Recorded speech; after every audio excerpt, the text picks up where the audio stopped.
মিষ্টি কুমড়া সাধারণত চিংড়ি মাছ ছাড়া ভালোই লাগে না, তবে এভাবে চাক ভাজি করলে কিন্তু সেরকম হয়। তো চাক ভাজি করার জন্য সর্বপ্রথম এভাবে মিষ্টি কুমড়াগুলোকে চাক চাক করে কেটে নিয়ে ভালো করে ধুয়ে এরপরে লবণ, হলুদ, মরিচ গুঁড়া আর ধনিয়া গুঁড়া এটা দিয়ে সুন্দর করে মেখে অল্প কিছুক্ষণ রেখে দিতে হবে।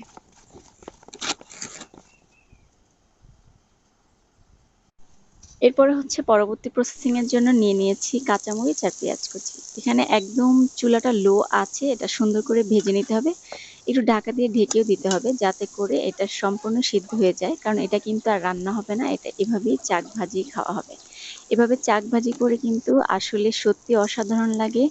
তো এই ভাজিটা হয়ে গেলে আমি কুমড়াটা নামিয়ে এখানে পেঁয়াজ আর কাঁচামরিচটা সুন্দর করে ভেজে নেব। এটা একদম লাল লাল করে ভেজে নেব সুন্দর করে।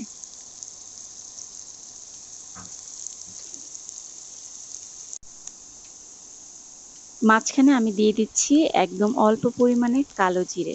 কালো জিরেটা অপশনাল, তবে কালো জিরেটা দিলে এটার ঘ্রাণটা যাদের ভালো লাগে, এটা একটা অন্যরকম ঘ্রাণ আসে, খেতে ভালো লাগে। পেঁয়াজটা ভাজা হয়ে গেলে আমি সেটার মধ্যে দিয়ে দিচ্ছি মিষ্টি কুমড়ার চাক ভাজিগুলো।